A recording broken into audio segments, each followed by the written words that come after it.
I've returned. Say something, and when I say something else to drink, I obviously mean, of course, whiskey. But also water. That's also something that's happening. I really do not drink enough. I need to drink more water. It's mostly caffeine. Although I do drink a lot of tea, too, and I believe tea is more hydrating than coffee is, so that's alright. Anyway, let's switch over to Bastion. Rearrange my screen here.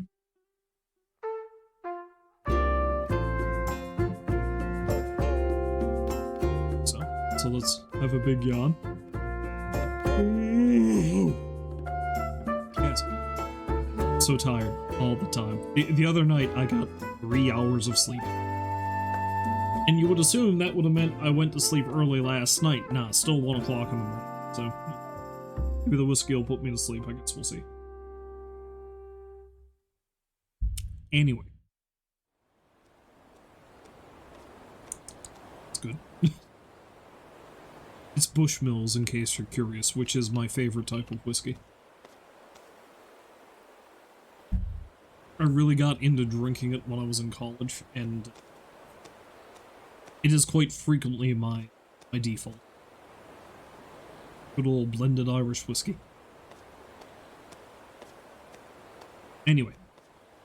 It's also the oldest whiskey. I think they've been making it since 1608. You know, fun facts. Let's see if my controller is... Here we go. Alright, so let's switch over to the thing. By thing, I mean Steam. And let's play some Bastion. Let's see exactly when it was I last played Bastion. Oh, except it's still...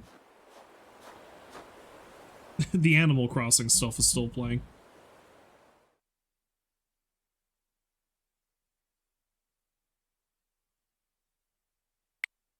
There we go. Now the Switch is in sleep mode. That's not going to happen now.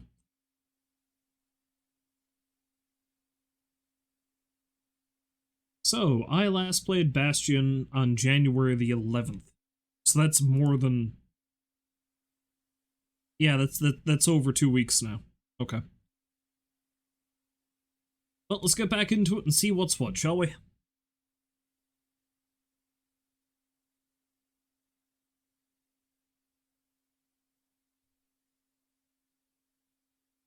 See how badly I've forgotten how to play this game.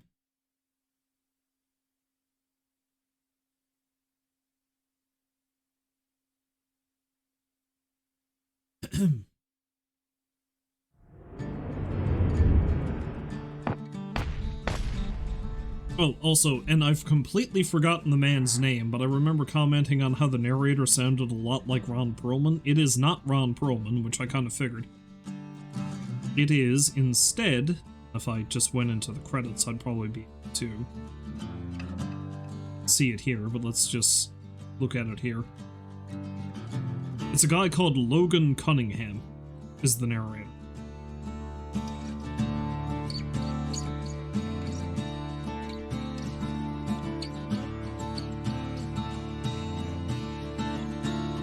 Apparently he's worked with Supergiant Games a lot. He apparently voices multiple characters in Hades.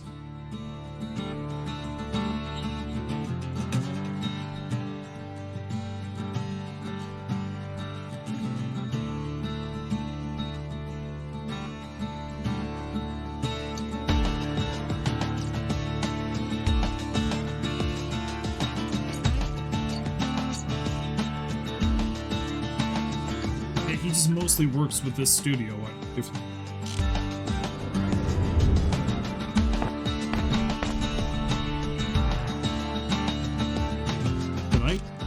Okay, yeah. Oh, I've just been going backwards. There we go.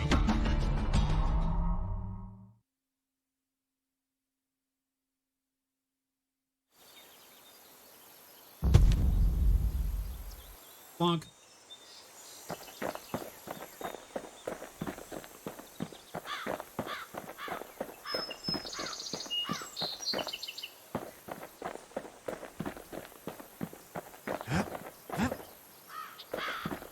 A's roll. That's one of the more important things.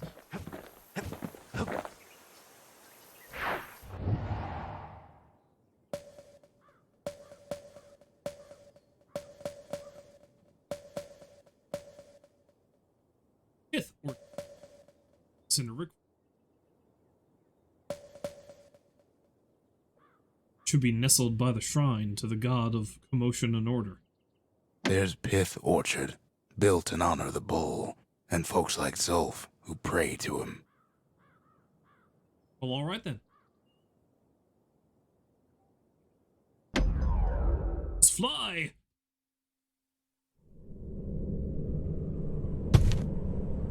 No use praying to the gods these days. No time for it either. Kid says a little prayer anyway. Couldn't hurt, right?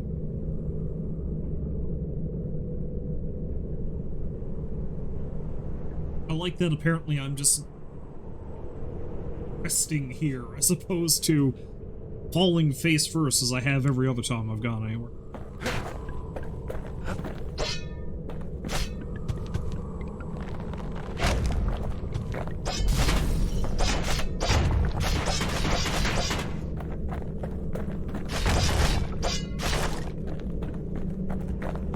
Let's go this way first. Pith Orchard. Place is a dead end in more ways than one.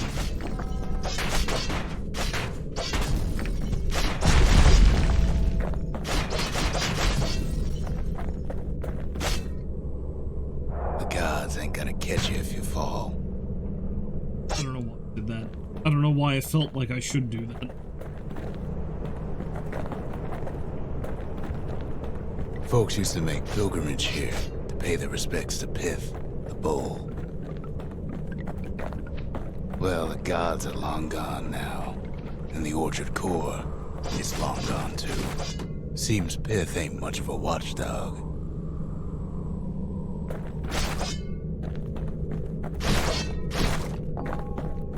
Is this the god of which they speak?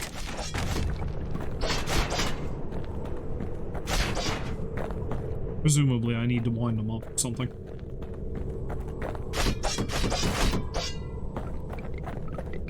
What is this? It's adorable.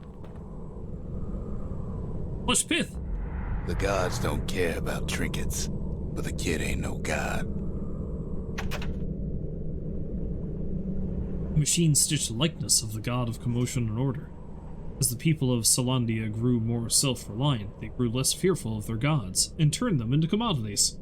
Adorable, adorable commodities.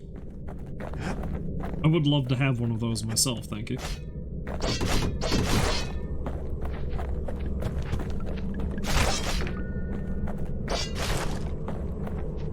I'm sure it would go nicely with the multiple penguins I have. Pith stood for something once. Something real.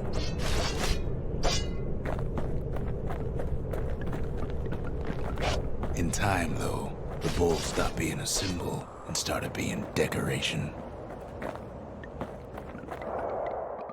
Oops. I like to walk across that for some reason.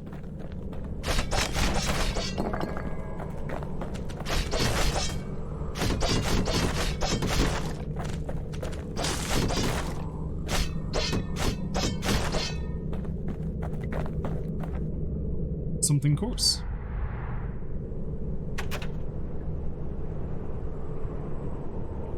Good material for a certain weapon, a coil of refined alloy favored by machinists. Used for making firing mechanisms and ammunition.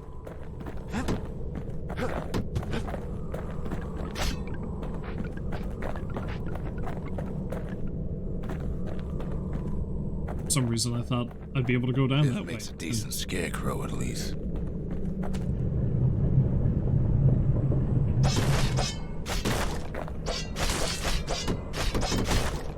He's not a scare kid! Then Pith lights up like a rodeo.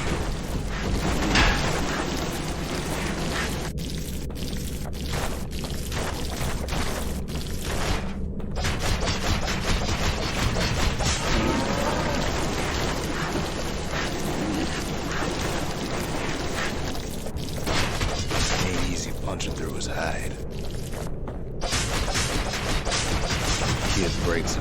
pits. Must have been guarding that shrine. I was doing a piss poor job. So what'll it be? Invoke the gods? Or tell them off? Can't I do a little both? Out of commotion, or foes shall grow quicker to move and to strike. A wakeful bull, patient yet temperamental, adorns the city's walls with his likeness. Pith.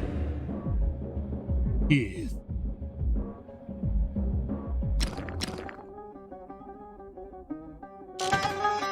Kid decides to press his luck.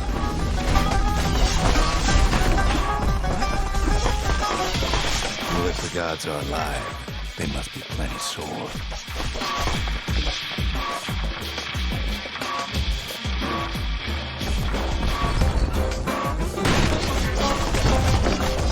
I mean, I guess I'd be pretty pissed off too, depending on, you know. Kid ain't never seen windbags that quick. Maybe old Pith put a scare in him.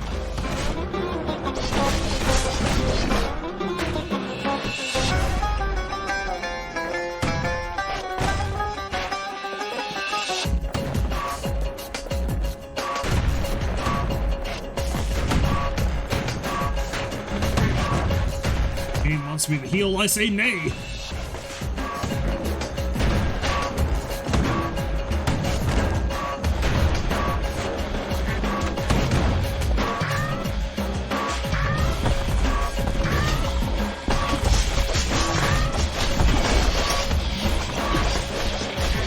Okay, now I should probably heal him.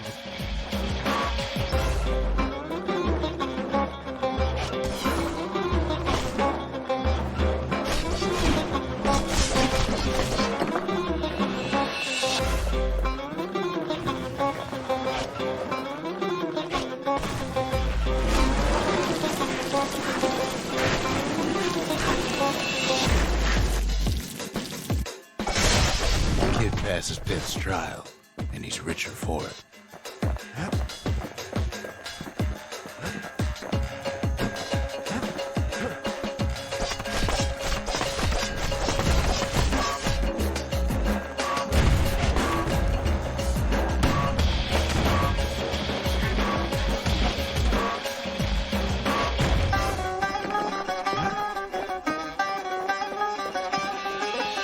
Kid ain't found a core, but at least he found Zolf's precious shrine. That did me a hell of a lot of good, I guess, but hey, more experience is always nice. Now we can build a shrine of our own, though I got some alternatives in mind.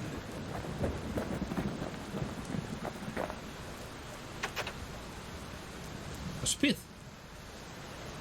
Ask Zolf about the plush toy from Pith Orchard.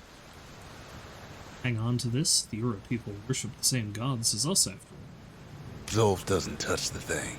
Says the god of commotion is no children's toy.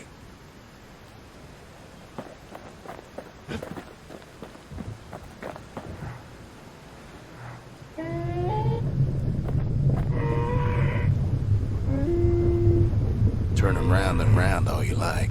Pith's still gonna be ugly.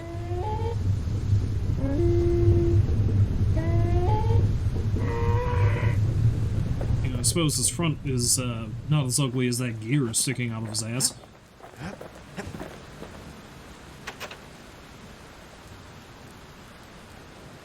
Gods didn't bother to stop the calamity, did they? The Ura feared the gods. We turned them into toys, put their faces on our walls. Fair enough.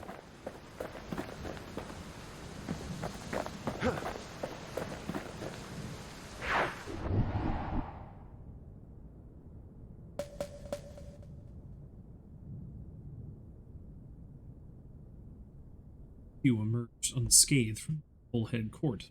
He tried. That's the Bullhead Court. Folks defended themselves there with shields, not words. That's Cinder Brick Fort, where the marshals used to watch over the city. It did a... I feel like they did a pretty piss poor job.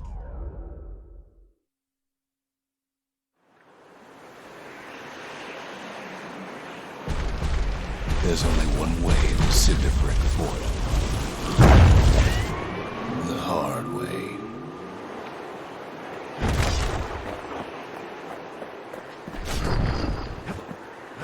Sure, Feel like- the city marshals may be gone, but now the fort's crawling with windbags. Wham!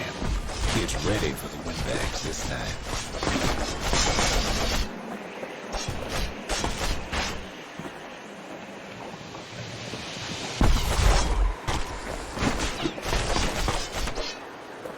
You know, I think I was about to say something earlier and I just plumb forgot about it.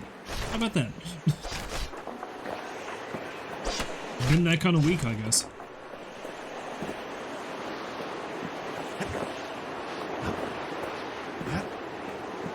So why does it look like it's raining fire? I feel like it's been doing that for a while. Mercy, normal folks. The windbags ain't so lucky. Oh, we're up.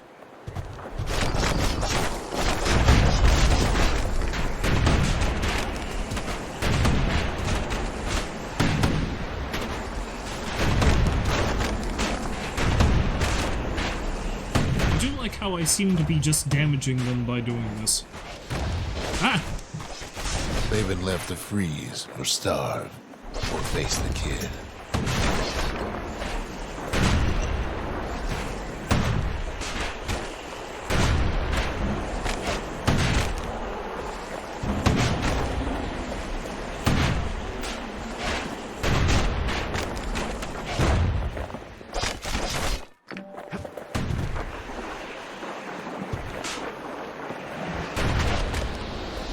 Don't like that. That apparently can rebound.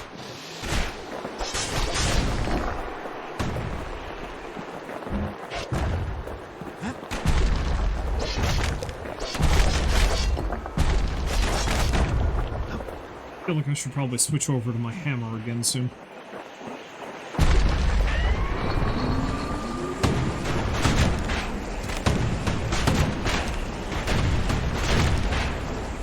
You know, it looks like I'm not even deflecting some of these, and they're bouncing back to hurt some of them. Just kind of bouncing off the scenery.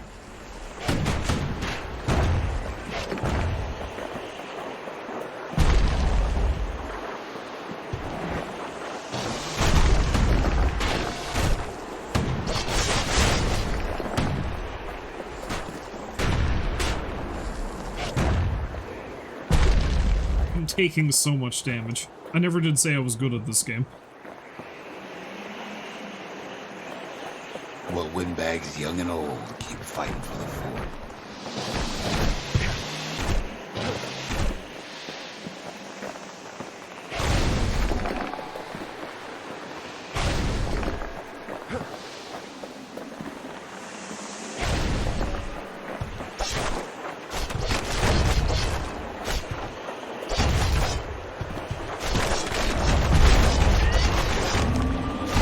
Windbags ain't much different from normal folks. All they want's a warm place to stay and a decent meal. And is that meal me? And is that warm place to stay also me? Also, I have a musket now, it seems.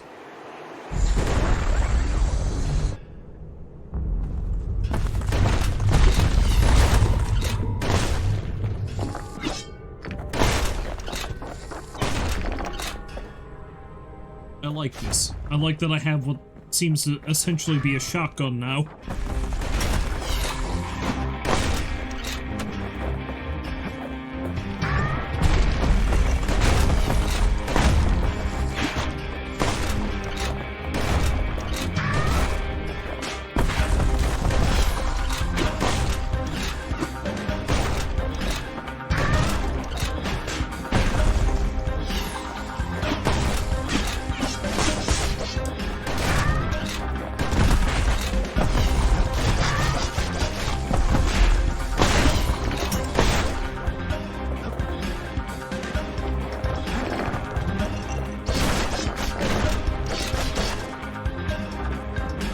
I'm not gonna complain about being able to load things full of buckshot.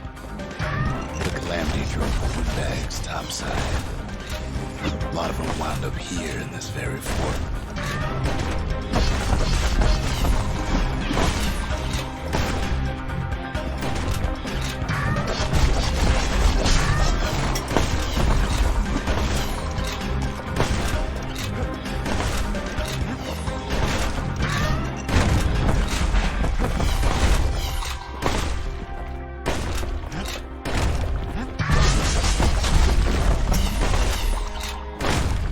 I think I'm starting to get back into the swing of things a little.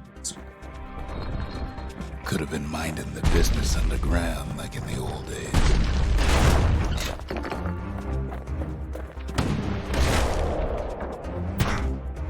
Wait, how did I?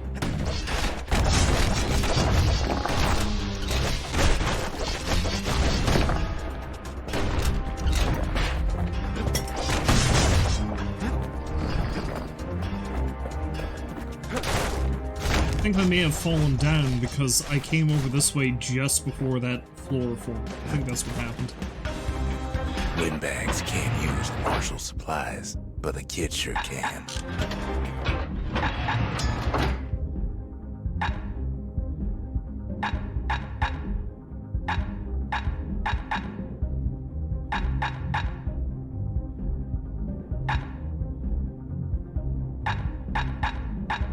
Yeah, let's stick with the Graver Slash for now. But I think I'm going to switch back over to the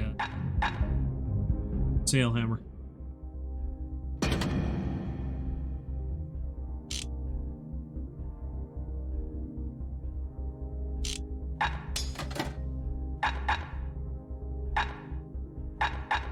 Go with,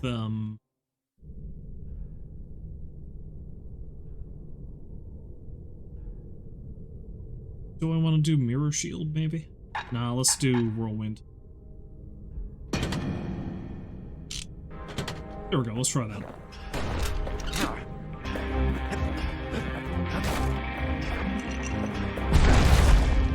As for the windbags, Cinderbrick gave them enough heat and metal to munch on for a while.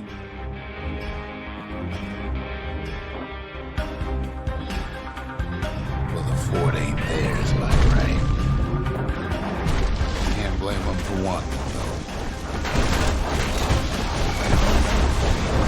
Do that too. Not well, though.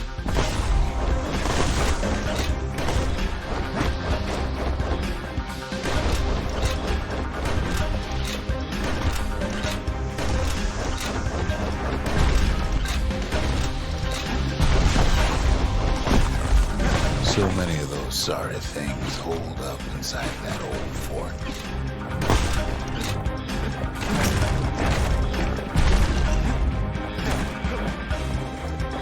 Definitely taking way too much damage, but hey, what can I say?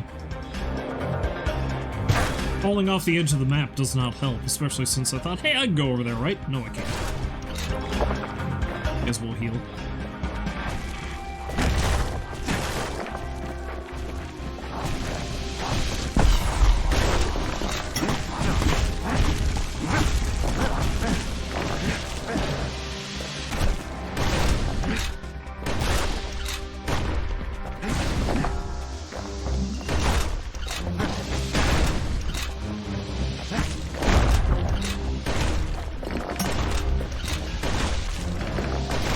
Excuse me while I just shoot everything.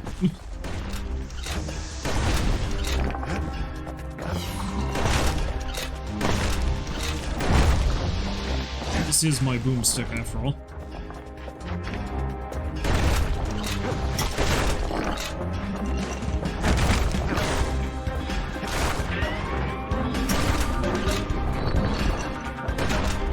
Of course, commenting on the boomstick is weird because everything in sight with that newfangled musket. One thing that occurred to me earlier today is, like, I started talking about Army of Darkness and I realized I have not watched Army of Darkness in years. I should really fix that.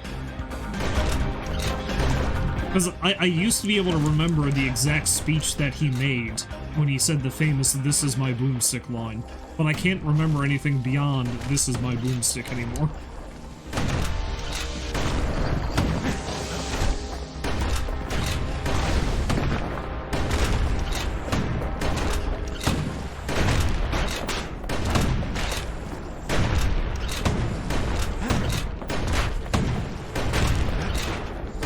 isn't going well.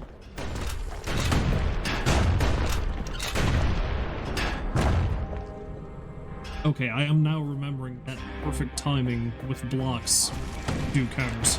Like that.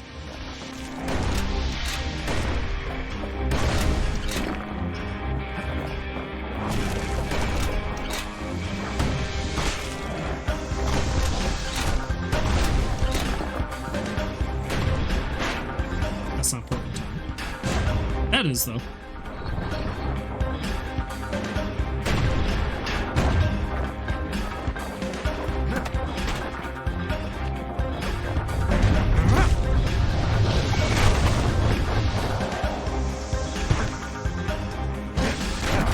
I'm beginning to remember why I switched over to the machete and did not use that secret skill.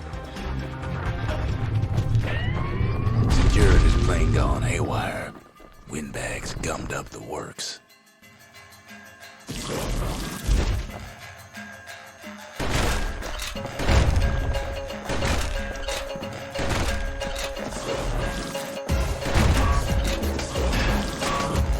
Okay, I can't really counter that, unfortunately.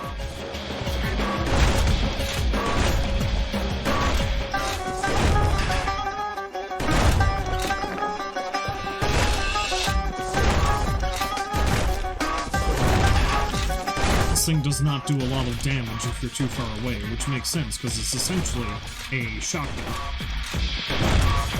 So the repeater or the bow would have been better to deal with these things. Kid ain't afraid of getting burned. I'm kind of afraid of getting burned. It hurts. Something tells me the kid does not exactly have great life skills.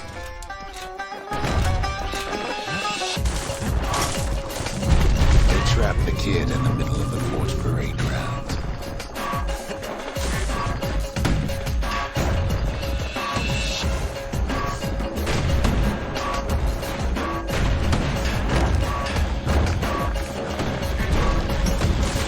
Oh no, gas fella.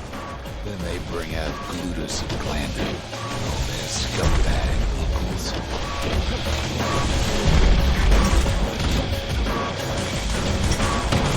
They got something to gain, and only their sorry hides to lose.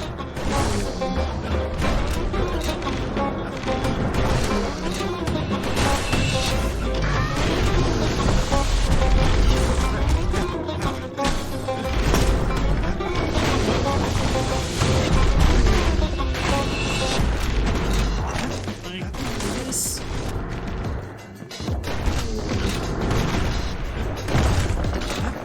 I also don't like that there appears to be a hole in the middle of the area.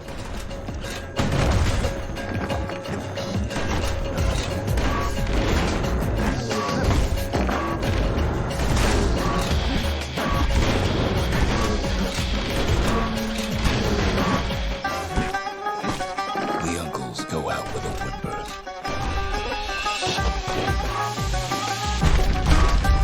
Oh, I see what's going on.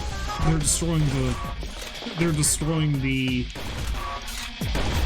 ground.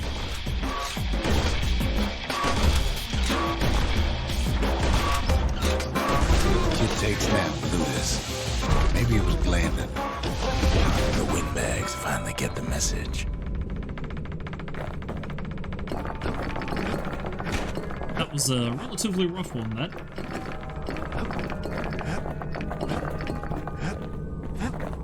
I will take all the goodies, though. As they can possibly get.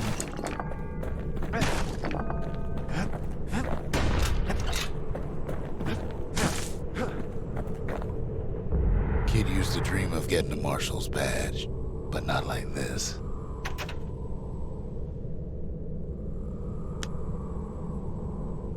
For a facility whose sacred idols may bring fortune or ruin, just need a place to build it. Whether the gods will help or hinder in the wake of the calamity is anyone's guess.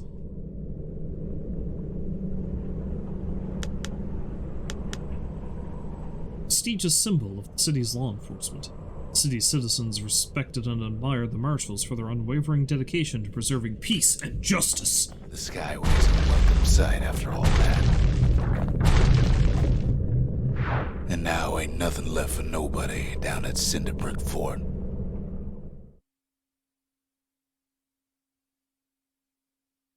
Kid shows up just as Zulf's telling me about his own journey to the city.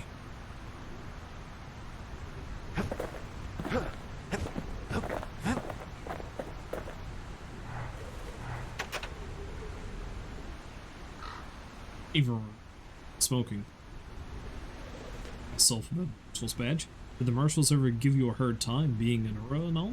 The marshals seem like good men, he says. They treated him with dignity.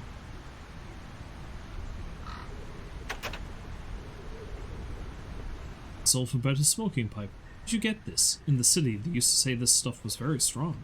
Zulf brought his antique smoking pipe all the way from the terminals. Seems the only thing the Calamity saved for Zulf was his smoking pipe. Poor kid collapses after just one drag. Oh, we're gonna get high!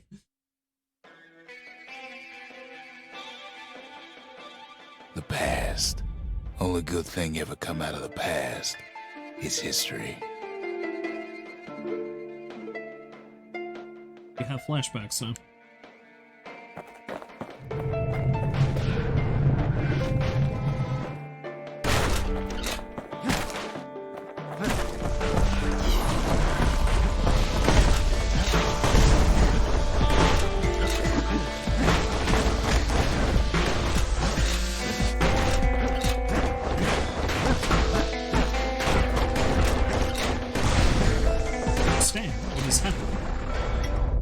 The past catches up with the kid. Hardly had a moment's rest since all this started.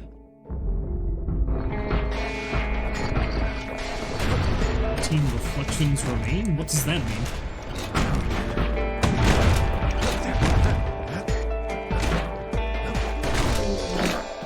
I guess this is just a way for me to get some more experience and material. Maybe.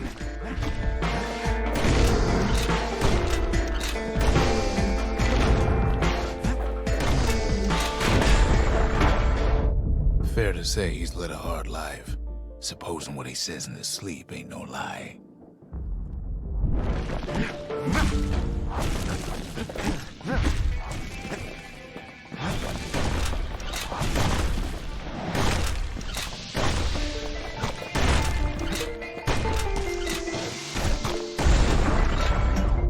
He never knew his old man, but he had his mama to take care of.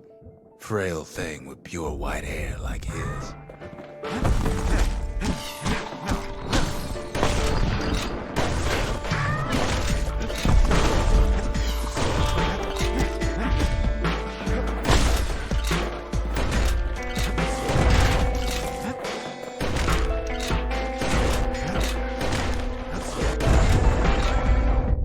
Having his mama's hair did the kid no favors while he was growing up. But he learned to hold his own out there. So what is the significance of being white-haired in this universe, then?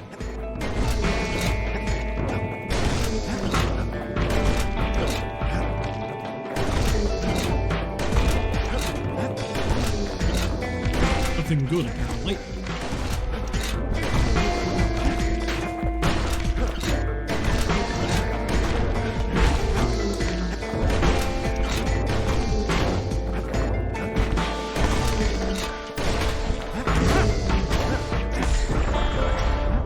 School ain't working out, so the kid signs up for a turn on the rippling walls. Make his mama some money. And what are the rippling walls, I wonder?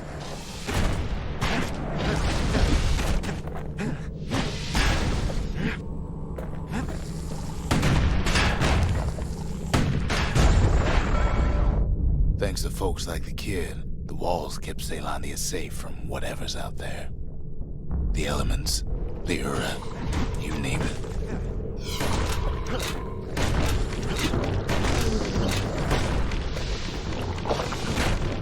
Ah!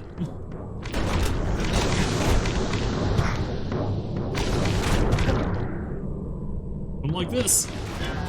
And I'm down. Anyway.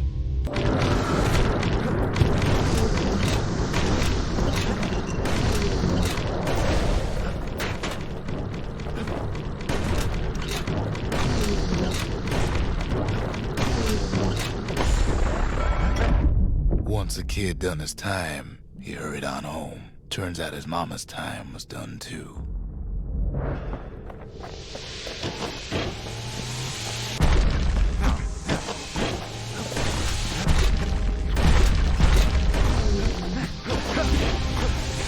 Into this!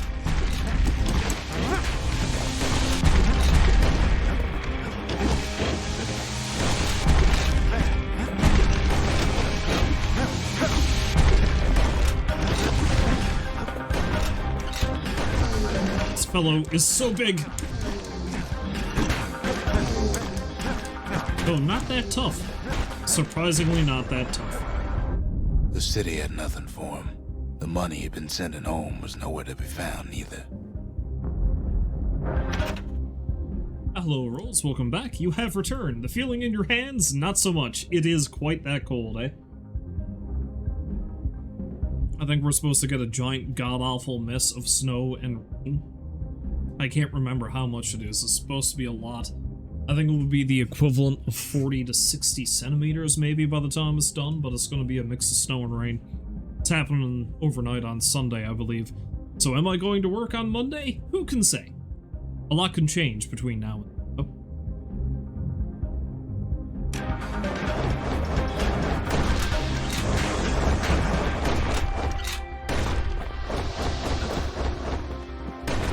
Inches last Saturday. That also sounds like a lot of fun. I, of course, am kidding.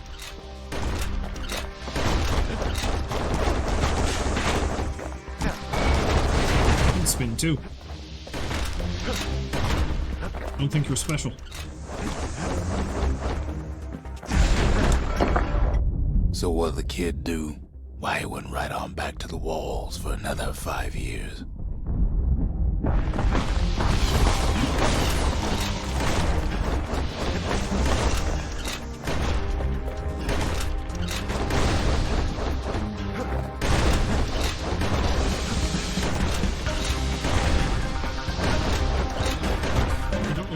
Point of this gauntlet is, but I guess I'll find out if I survive it. In the history of Caelondia, nobody's ever volunteered for a second shift on the walls. Don't have anything better to do, I guess.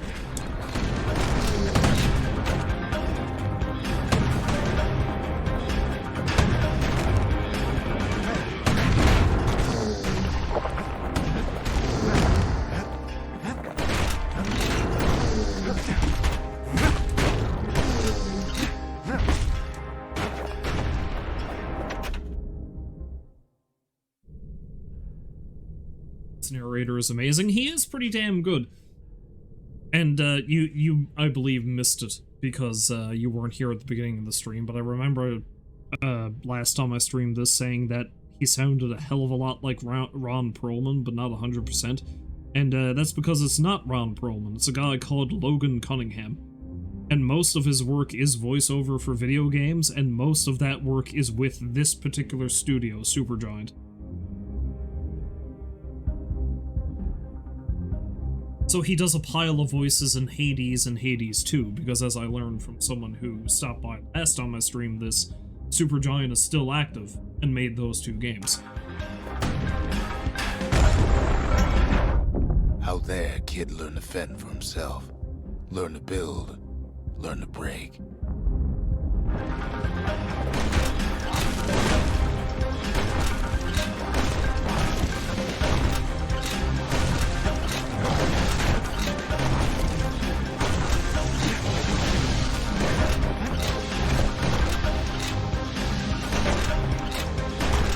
See if I actually survive this. It's starting to get pretty sketchy.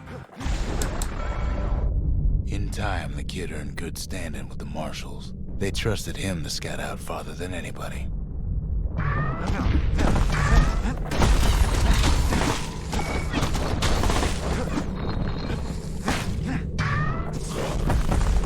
flamethrower once.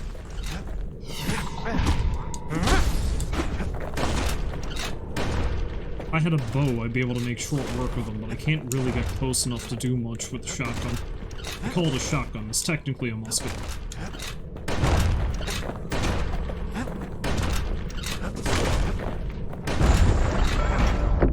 One night, on one of his expeditions, the ground beneath him shuddered, cracked, and split apart.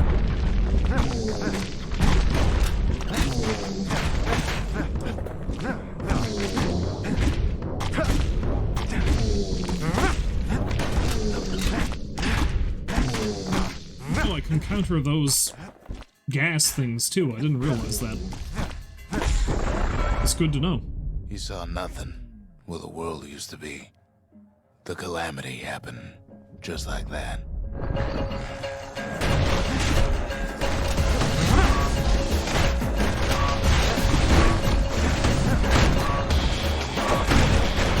Ah!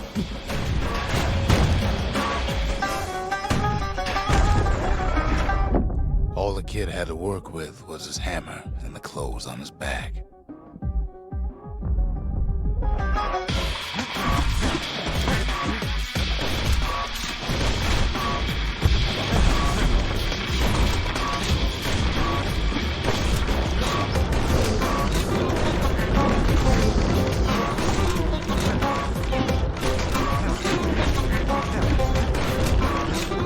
This is getting much harder. Also, I'm not terribly great at the game, but Through twisted streets, he ran with nothing but the city crest and an old stranger's voice to guide him.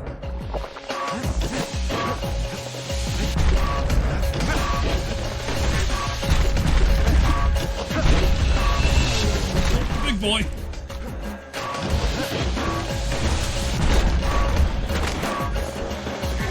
On real estate.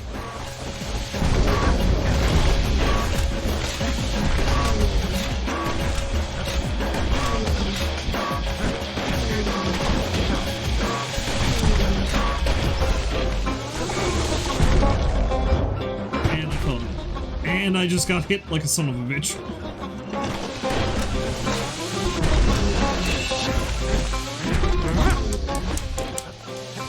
That one gone at least. Better heal, because if I get smacked by one of these things, I think I'm gonna go down. Oh, only one left though.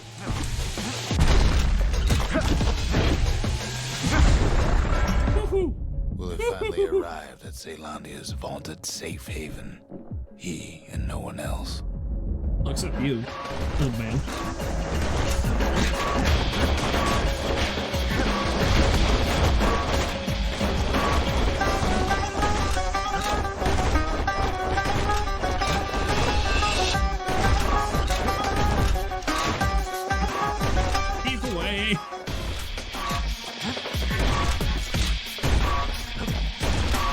The best way to deal with the spinny boys.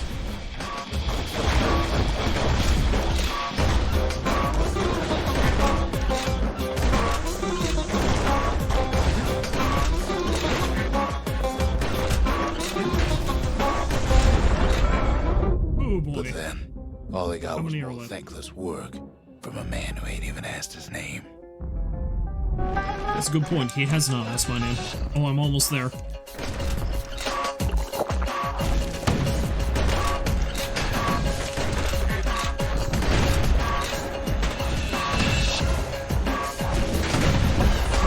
Don't like this.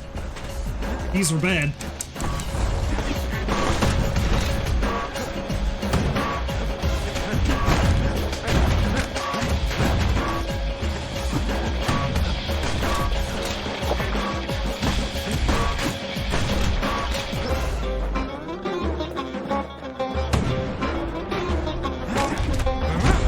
Just destroy it.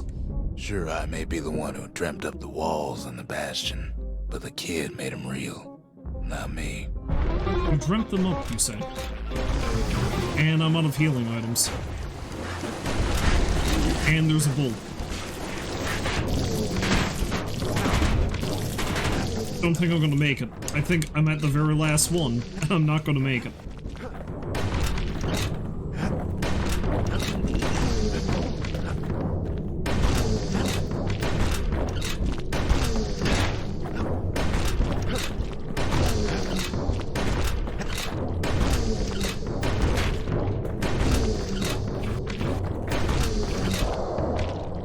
Fell.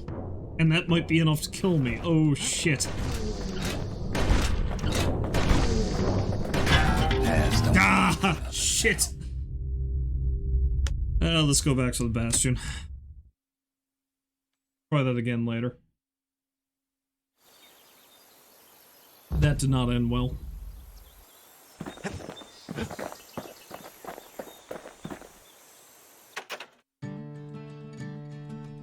Marshals brought the city back to working order after the war, didn't they? Even since the Ura surrendered to us, the Marshals kept a wary eye on him. How much should I trust Rex, I wonder?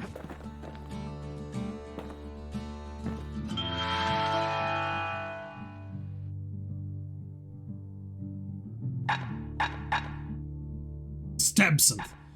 Final warning. Blast sent straight up into the air, causing a flurry of projectiles to rain down on the area. Not effective as a warning, but very effective otherwise. Yeah, let's get that. Finders keepers.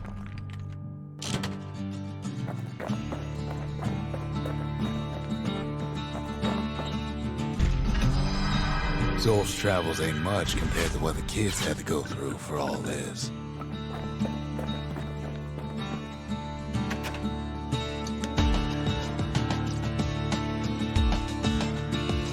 Necessary testament to the calamity. By paying tribute to the past, we may better prepare for the future.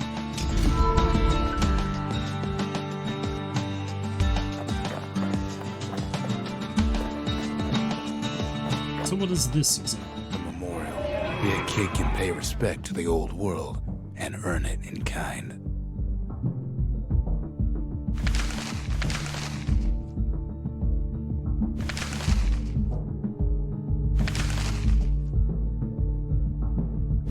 I've got the dynasty earn glory on surprise and required number of proving grounds. Okay.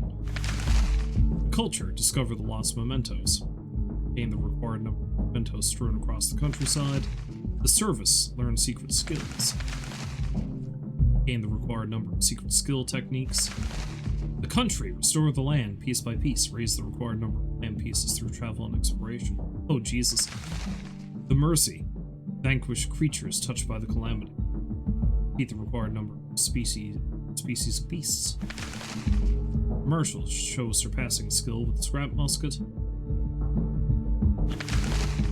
The Gravers show surpassing skill with the war machete. The Menders show surpassing skill with the bullhead shield. The Trappers show surpassing skill with the Fang Repeater. The Breakers show surpassing skill with the Breakers.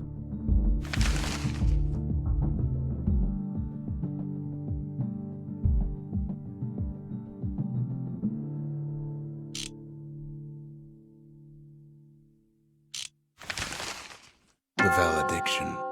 Just another one of my sketches. Nothing more.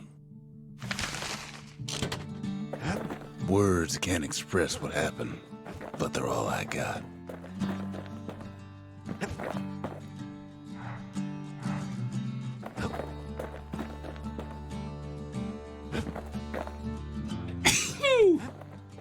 Pardon me.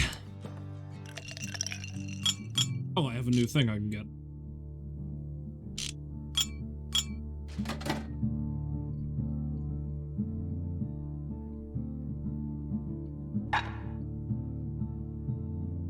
Chance to carry on. Defeated, damage surrounding foes if defeated.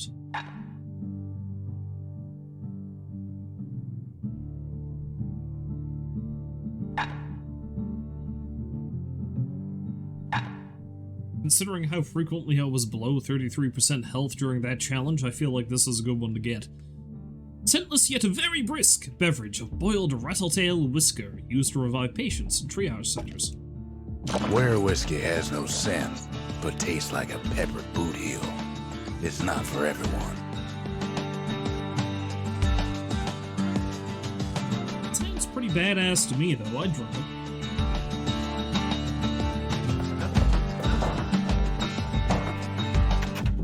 I haven't drank a lot of scotch in a while, but I do love, God, I really wish they'd do it again, but I don't think they ever will.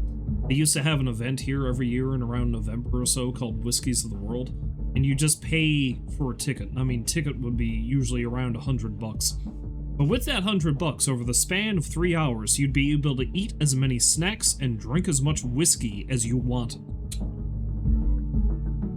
So they had dozens and dozens of whiskeys on hand you could sample, some of them that were absurdly expensive. The most expensive bottle I saw was a $2,300 bottle of whiskey.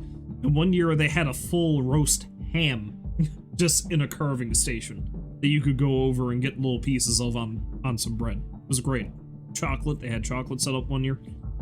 And anyway, I used to go to these with a friend of mine.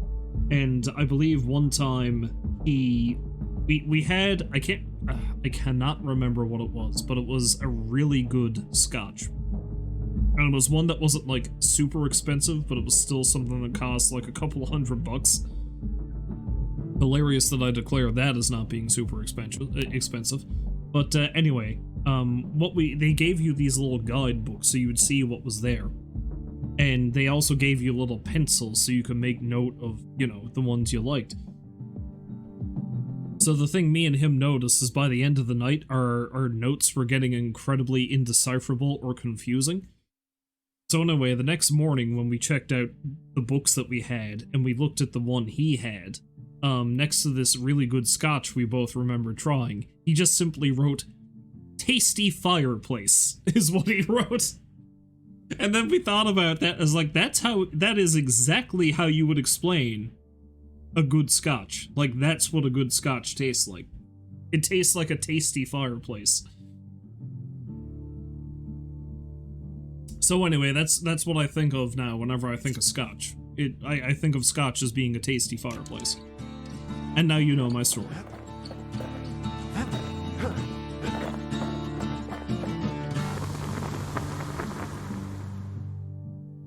See, yeah, you get it. It's a really good explanation as to what scotch tastes like. I say that to people and sometimes they're like, that sounds disgusting. It's like, well, you wouldn't like scotch. Because I don't know what else to tell you.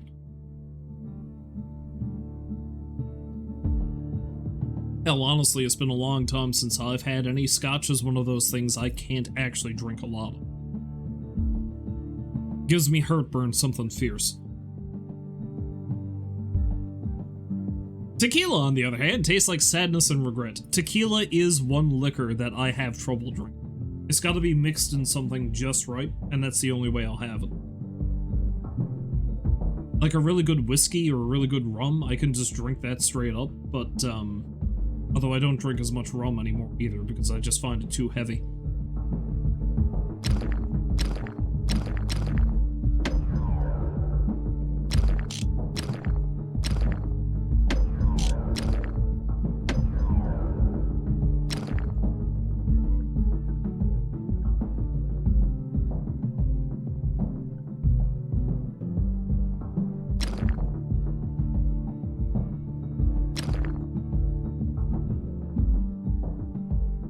Still your go-to, but vodka tonics are growing on you? Well, that's like gin and tonic is something I'll have every now and then as well. But I find that it's got to be mixed just right. There's some sort of strange alchemy about, like, the proper mixture of gin, tonic, and a little bit of lime. And it's just delicious. But if you screw up that ratio in any way, especially if you use too much tonic water, it's disgusting. But I've known a few bartenders in my time that are damn good at mixing a gin and tonic.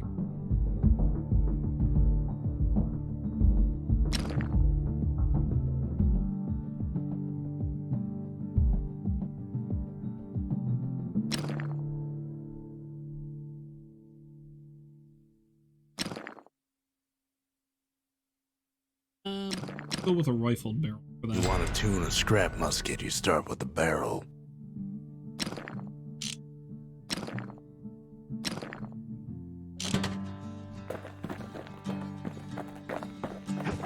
Anyway, let's maybe go to one of the proving grounds.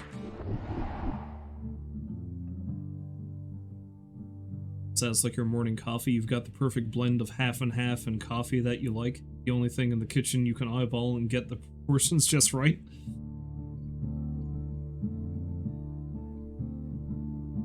Exactly why you always ask to pour the half and half before somebody fills your coffee up. Makes sense. I mean, me personally, I usually don't have anything in my coffee, but depending on what kind of coffee it is, I do like to have a little bit of cream in it. The best one I can think of is fast food coffee. Like, fast food coffee, I can drink it black, but I'd sooner not, because it doesn't really have any flavor to it. So Tim Hortons, McDonald's, A&W, like all three of these, I have to have something in it, so it'll add a bit of flavor. Although McDonald's and A&W coffee, well, I think A&W coffee might be the best one of the fast food coffees.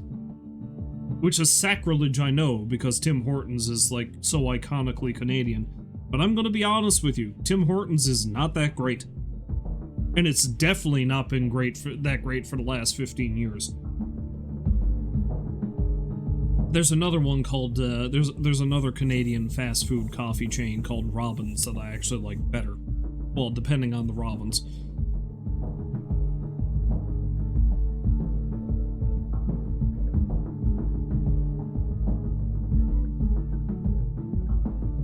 I had Tim Hortons there for about a year. It was actually pretty good. Yeah, I do remember hearing that back when they did move down south for a little while, they weren't too bad. And you only have a couple of A&Ws left around you, and you can't get anything there but the root beer? That's insane. Now granted, I do love me some A&W root beer, don't get me wrong. I don't drink a lot of soft drink or soda anymore, but I do love A&W's root beer. And McDonald's coffee to you is actually pretty decent. It is. Like, in terms of fast food coffee, it's a pretty good one. Oh, you can't drink anything there but their root beer.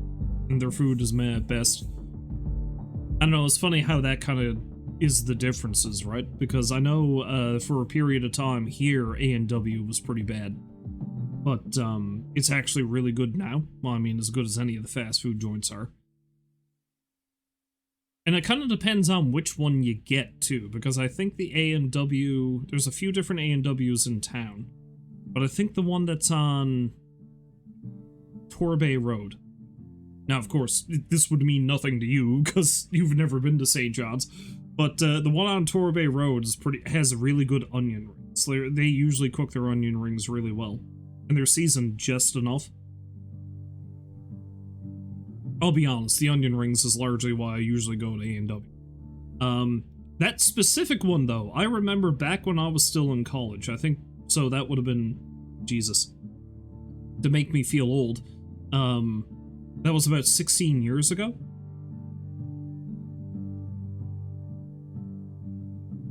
Oh, was that, yeah, the one on Torbay Road is the one you go to? A 36-hour drive for a burger and a root beer? Makes sense. Depends on how good the burger and root beer is, though. But yeah, I remember, like, years ago when I was in college, which, Jesus Christ, was like 16 years ago now. Me and my brothers went to that Torbay Road, and I was, went to that A&W on Torbay Road. And I was a much pickier eater then than I am now. Now I would have just rolled with it and not care. But at the time, I was like, well, a lot of the stuff that's on the burger, especially like pickles. I even now kind of hate pickles, but I'll eat them if I need to. I'd be like, yeah, so I ordered this one burger with, I can't remember what it was, but I was like, I just want the burger sauce, bacon, and cheese. That's all I want. I don't want anything else. They gave me a completely different burger. Like, it wasn't even just, oh, they accidentally gave me the burger with all the stuff on it. They gave me a completely different burger. So I went up and I was like, hey, this isn't the one I ordered. It was like, oh, okay, they say. I was like, we'll get you another one. And they got me the one that I supposedly quote-unquote ordered, and then they gave me another completely different burger. So I was like, I'm sorry, but this still isn't the one I ordered. Like, okay, we'll do it again. And then they finally did give me the burger I actually ordered, except with everything on it. And they kept giving me more sides when they gave me these. So by the time I was done, I think I had 3 completely different burgers, none of them being the one I actually ordered, 2 orders of onion rings and an order of fries. And I was just sitting there, I was like, I have so much food, and none of it is what I actually wanted. So I think I managed to eat like half of it, and at that point I was like, I simply can't.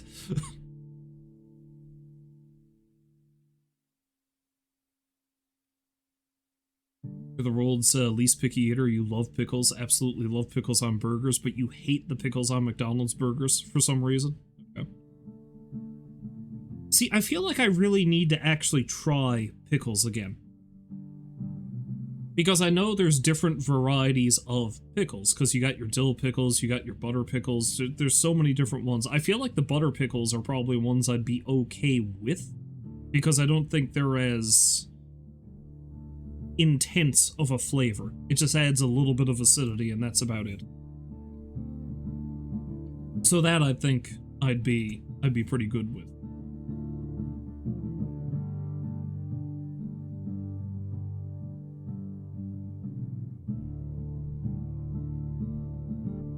Oh, was that happened to you at Chick-fil-A one time?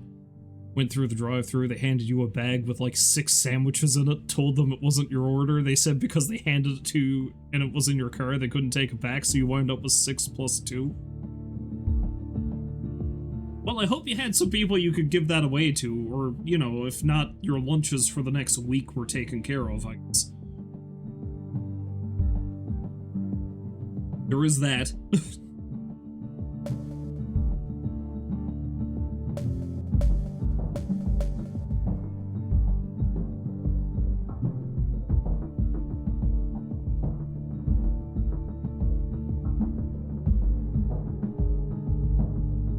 Don't like reheated fast food of any kind. That's fair. It all kind of depends on what the food is, but certainly fast food usually does not reheat well.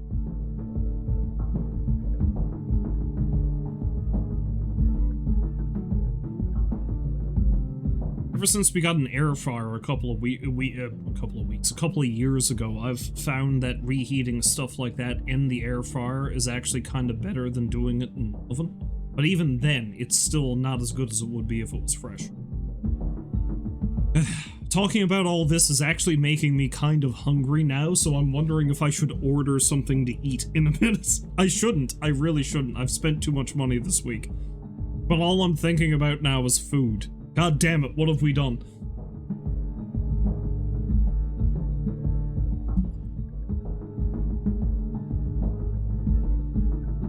Fryer scares you, you got it as a housewarming gift and you still haven't turned it on.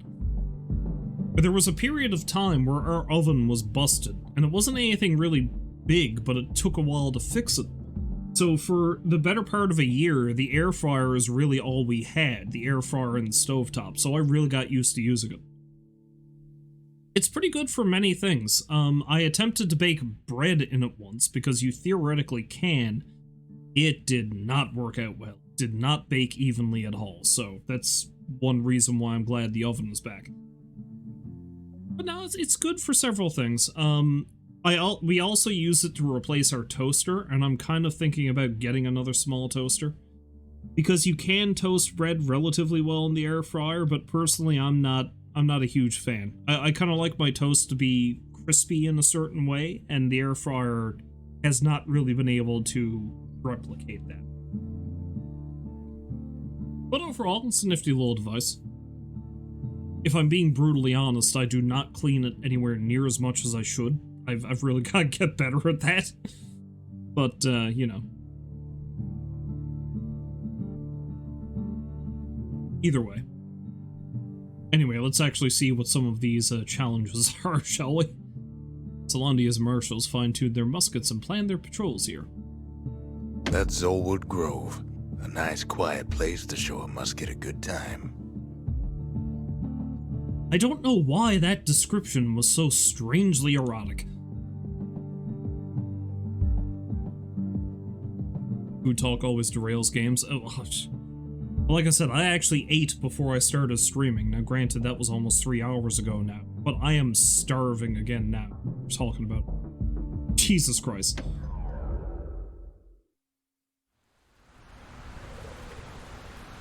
Ever felt a Zolwood gourd? like picking up broken glass barehanded. At Zolwood Grove, marshals learn to make every shot count.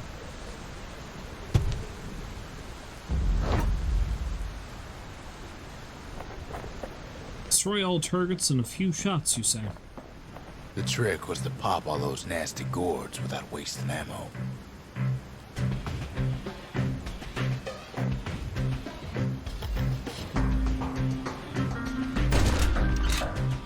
Most marshals didn't get far on their first few tries. Okay, so I can push them a little.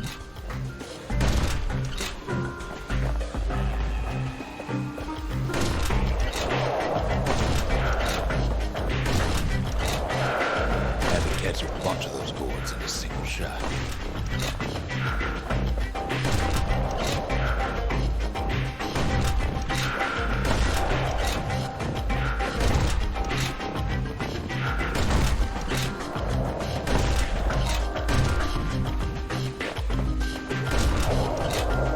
Funny thing about muskets is they work best up close.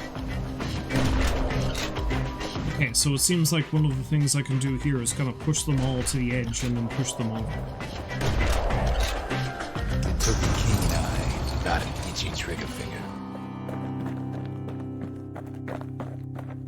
Oh, I actually did get the first two, though.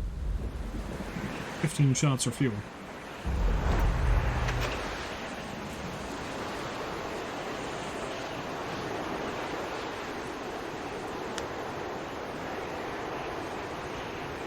A memento, well-crafted tube of glass and metal. This particular variety is hard to find in Solandia.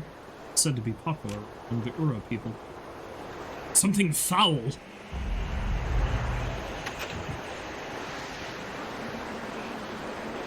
Rags smothered in cauldron's ash, highly volatile.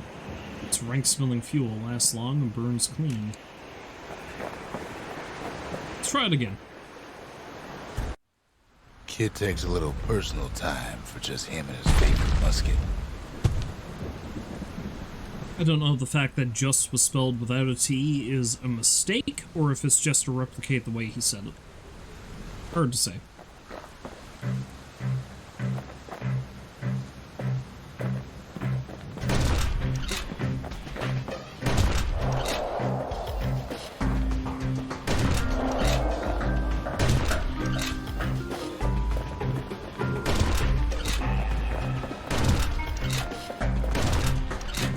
Try to group them all together, is what it is.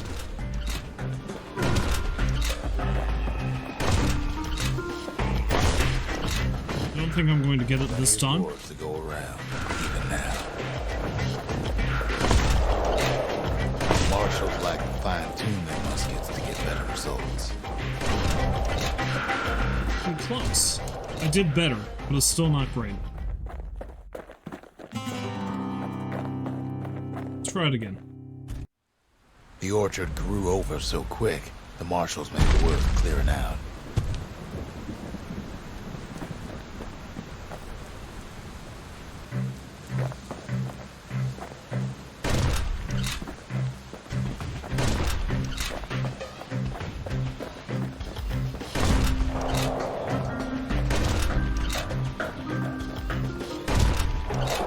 Fell on his hindquarters in the grove wouldn't soon hear the end of it.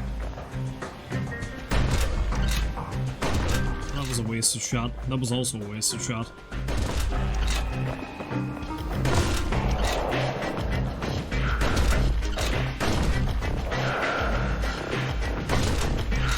Might do worse this time. Yeah, I'm gonna do worse. Okay. Yeah, forget. I'll try this again later.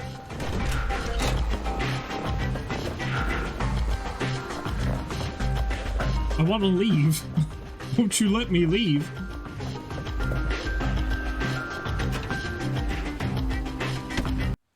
Let's try one more time.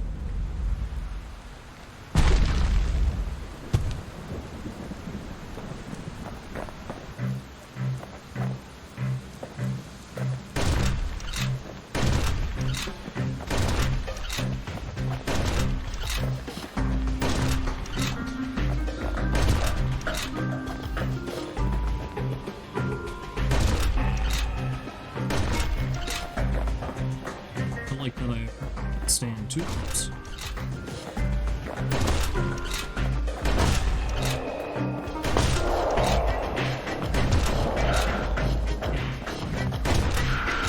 I might need to upgrade my musket a bit more before I can actually do this properly.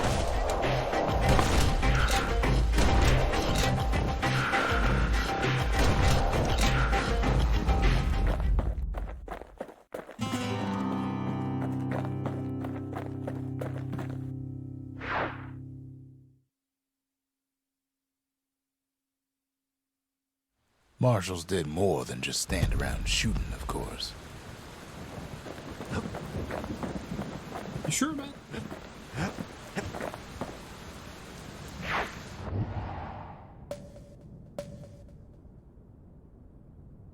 Bastion River. Scrapyard. Was looking for honest day's hard labor. We're always welcome here. Let's try Bullhead Court, and then I might go to Langston River, and that might be it for tonight, though. I'm starting to run low on time. It's all that food talk, see?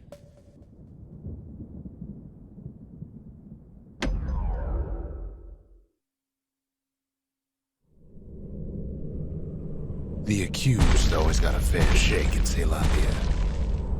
Some used to take the bullhead trial.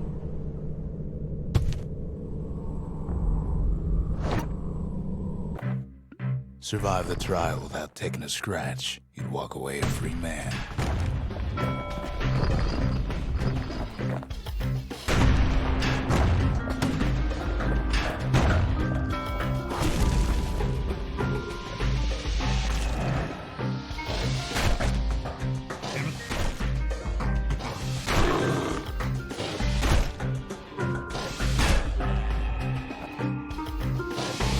Trial pushed many a man to his limits.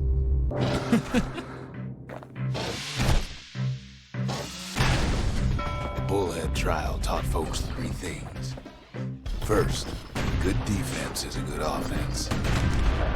Second, you gotta always watch your back. Third, ain't no godlike bull up there gonna save you. Good to know.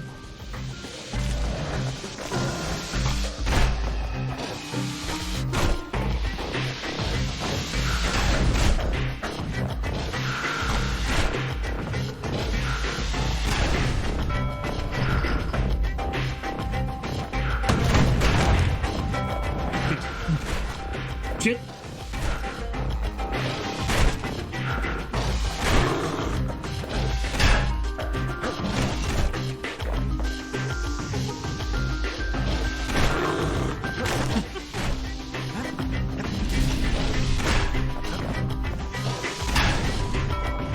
I don't like this trial.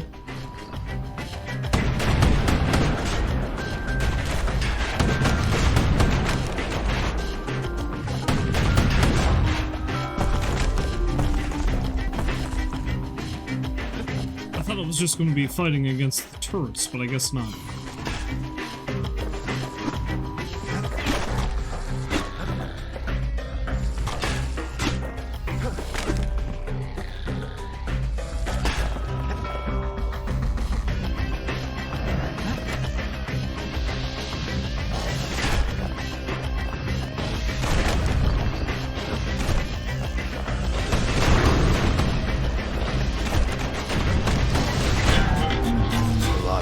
Never made it out of there in one piece. Yeah, let's just go back to the Bastion and do that that level, yeah? I get the distinct feeling I'm probably not going to be able to finish this game and actually finish all of the challenges, because some of them seem like they're pretty difficult. I didn't even complete that one. That's the Langston River. Used to cut all the way to the wild. Think it was bad then. Guess we'll see how bad it is now, won't we? The Langston River flowed free and wild till the calamity drank it all up. What is that? What is that bird? Maybe all that water just grew wings and flew off. Maybe that bird is the water.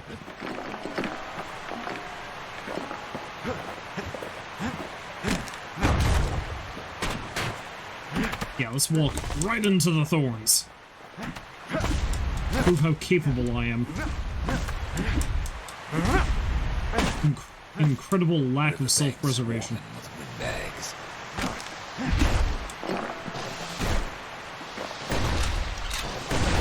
They're so bent on finding the core, they hardly notice the kid.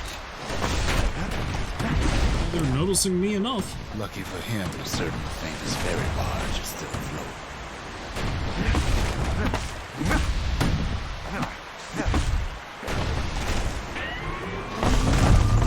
Weeping Nellie. She'll send some squirts crying home when she leaves port. Maybe Nellie knows the way to the core. Maybe she can slip right past all the clamor on the coast. Or maybe not. A security skiff pulls up portside. Nellie's just another windbag to those guns. Just then, the windbags notice who she's sailing with. They're pretty steamed about what happened at Cinderbreak. Yeah, well, that's too bad for them. They try to cut her off. And they fail.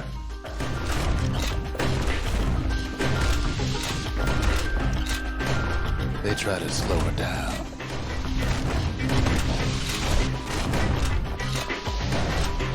They try to knock her out.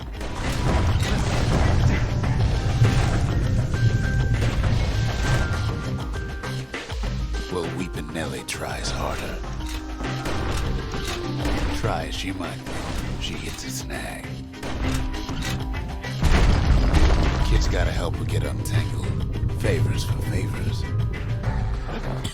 Oh, Nelly!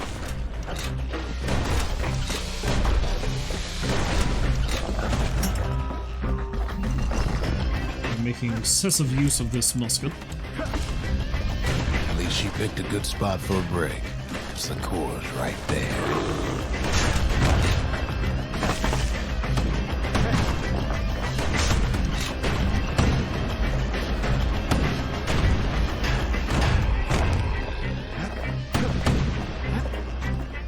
Shouldn't grab that just yet. Let's see what's up this way. Probably not a lot. No, just the arsenal. I'm good with sticking with what I have for now.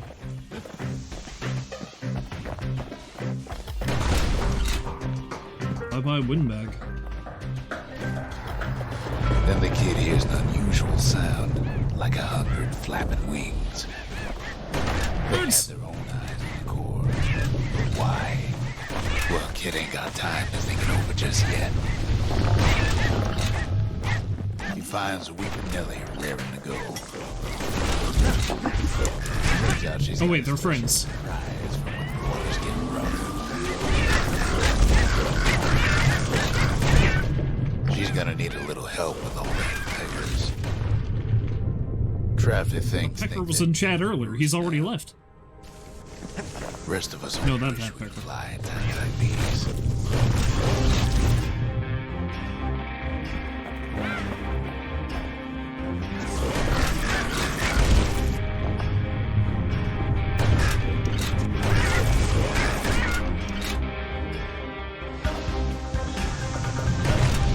Security skiffs keep on coming, starboard side.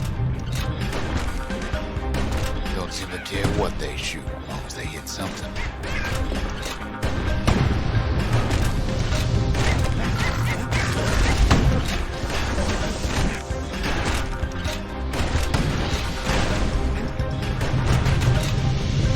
Windbags getting even better out here. They aim to smash Weepin' Nellie's. Ah! Takes a hard hit, but he ain't finished. It was my security. Well, it all proves too much for poor Nellie.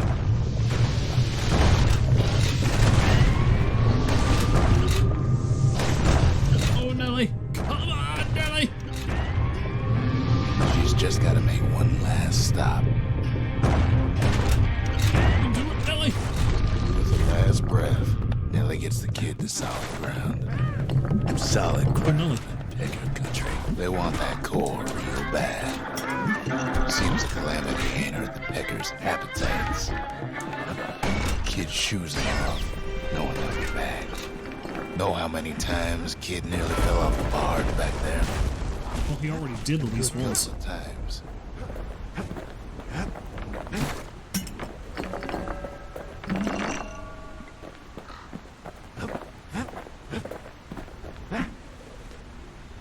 Now, listen close. You should remember this next part. Say the birds have a superiority Why go complex? to Prosper Bluff? Most birds do, really. Used to take an enterprising man or a plain old fool to venture out that far.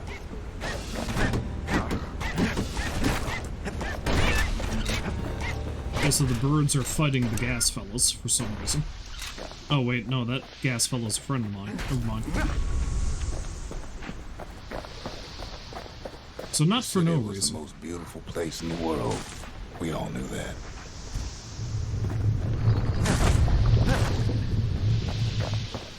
But on the other hand, some folks just yearn to see the things they're told they can't. Ah! And that's why you go to Prosper Bluff, ain't it?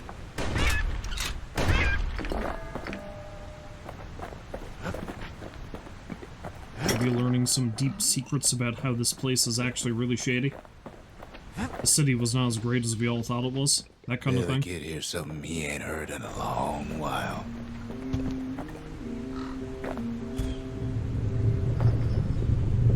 How's it go again?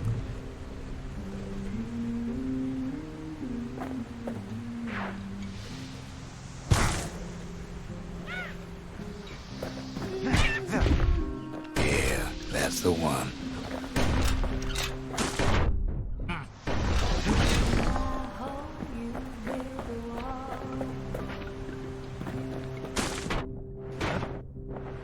Getting into the things.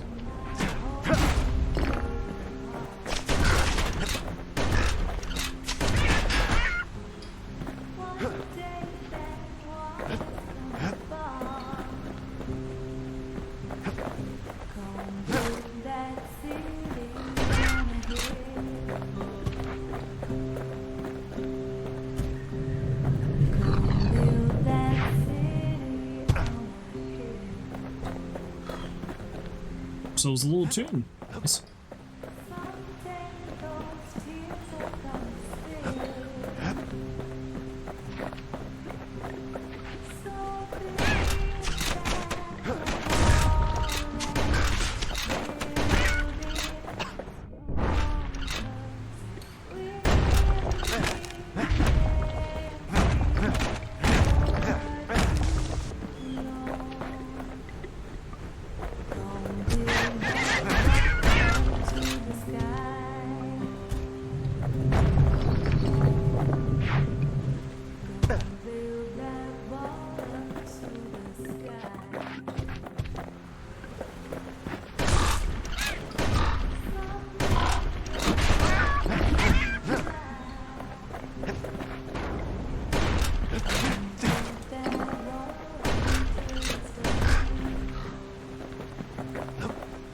Default to shooting things quite a lot, don't I?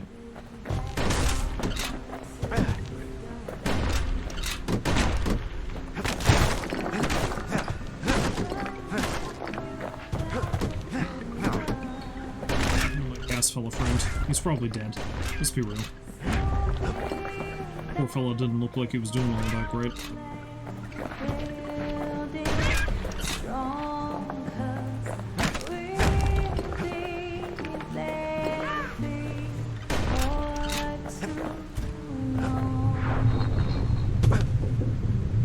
Still don't know about this sky bridge technology. It seems very dangerous. Not very user-friendly.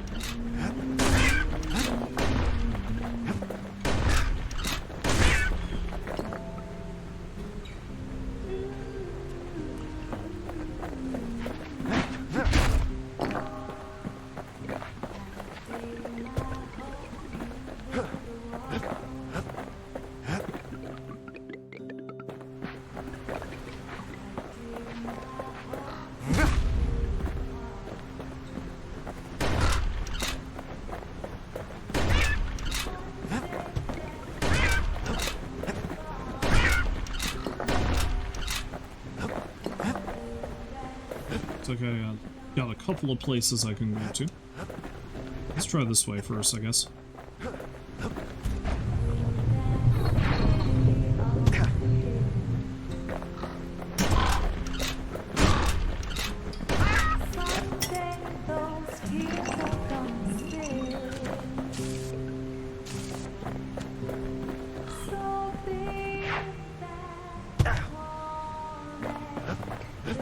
I guess I'm supposed to probably activate a couple to make this final bridge I need.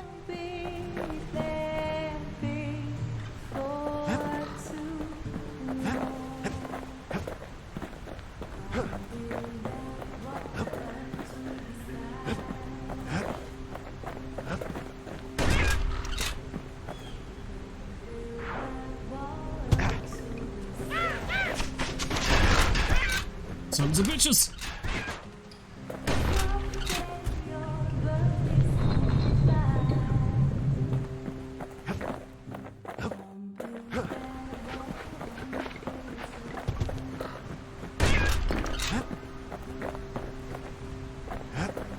Does seem to be leading me towards the center there, so I'm gonna have to trust that's where they're gonna put me.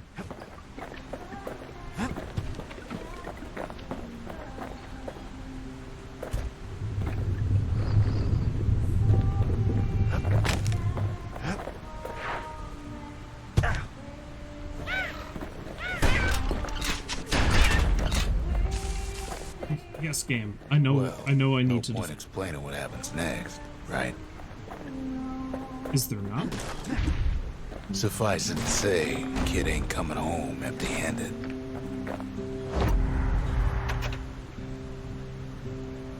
A worn book handwritten in the traditional Ura script. Amid the scrawled notes, the book contains various indecipherable scientific diagrams, drawings, and mathematical formulae. I see.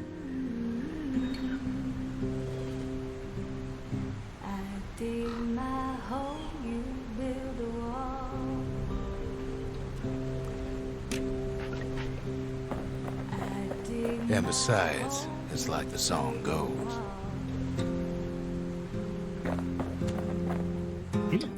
One day that wall is gonna fall. Gonna build that city on a hill.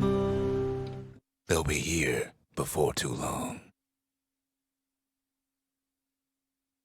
The singer agreed to return to the Bastion. We darn near celebrated when the kid got back, didn't we? Zolf never thought he'd see a fellow Ura again. We become fast friends. Calamity has that effect on people. But there was more to be done. There was one last core to find. Okay, let's have a chat with everyone before I stop. Headbound journal.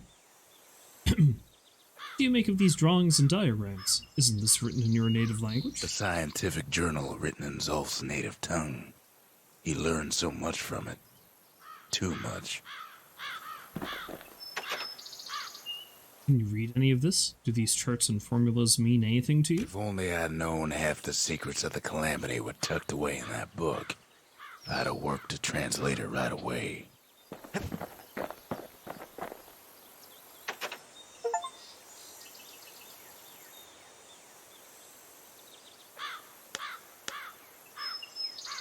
Ancient spices.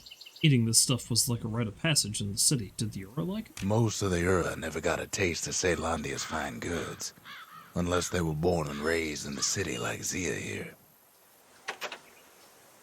Spyglass. Not much to see out there beyond the Bastion, but maybe you'll find something. Sure, the world's all gone to pieces farther than the eye can see, but leave it to this gal to point out the amazing view. Did Marshals ever give you any trouble? You seem worried when you see this badge. Girl tried to run away from home one time, but the marshals stopped that, didn't they? Your script was outlawed. City, is this your handwriting? So many secrets in there, and she can't even read it. Her father's own journal. Interesting.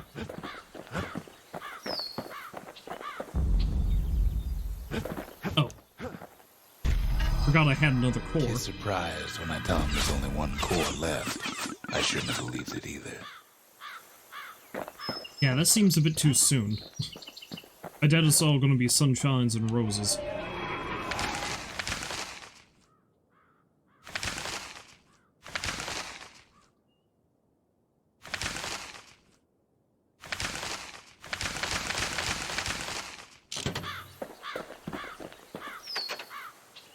Shrine's the only thing that's left.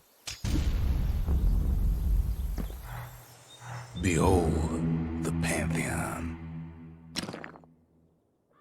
Obi, goddess of oath and abandon, foes shall have vengeance in the throes of defeat. No one bound to the chastened maid save for herself. No one bound the chastened maid save for herself. Her shackles are of her own design.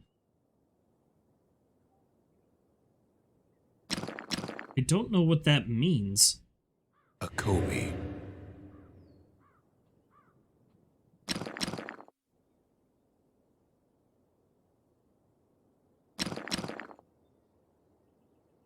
Unless that means they actually do damage. Oh, I can actually add both. Interesting. Let's Gods make... never liked competing for people's affections. So I can just make things as absurdly difficult on myself as I possibly can. That's good to know. Anyway, that's going to have to do for now.